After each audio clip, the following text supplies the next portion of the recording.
creativity, the creativity that produces something exciting, happens deep down. It's not a surface thing, it's not a conscious thing. In those depths, there's a sort of part you, part something else that's happening down there, which is where you find these ideas. You can't will them, you can't chase them. They'll run away. In the early days when we were sort of just getting going, I still used to use the studio, and why wouldn't you? And I was working here and the family was here, and down at the bottom of the garden there's a Heri stream. And the kids would go fishing for kōura, tuna, eels down there.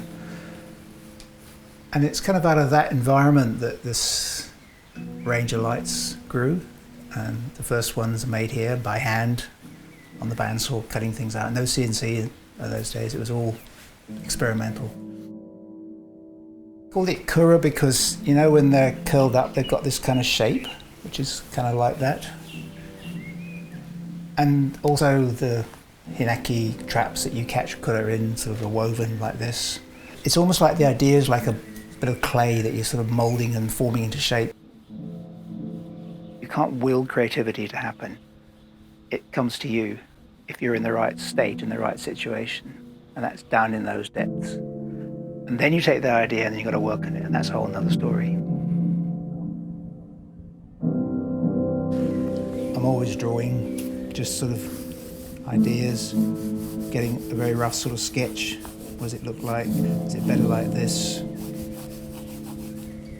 Fast thinking visually, and you sort of, it's almost like the idea is like a bit of clay that you're sort of moulding and forming into shape. And as you begin to home in on something you like, it starts to coalesce into what you want. You start to sort of do more detailed drawings and finally go onto the computer.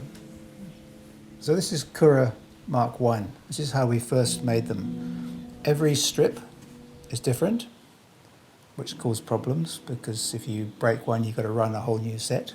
But it has this lovely asymmetric top. It's that same curled up shape of the Kōura like that, which we're trying to recreate. So this is Kōura Mark II. Now we've made all the pieces the same length, which makes it easy because each piece is the same, it's repeated. So if we break one, we just pick another one off the pile. But it's still riveted, so we were still assembling these in the workshop in Whakatū and shipping them out in big cardboard boxes. In Mark II, we've still got the lines of strips of bamboo cut going around like this. But these were too expensive to ship because we were shipping big boxes of air. So then we went back to that same structure and broke it down into a series of zigzags, which is what this one is. So this is the current, the final version, the kit set version, which has got the same diagonals as the other one, but it's actually made out of pieces which zigzag like this, and the next piece comes in there like that. The Kōura comes in a range of sizes from 500 high to 2.4 meters high. The amazing thing about the range of sizes is that it covers a wide range of uses.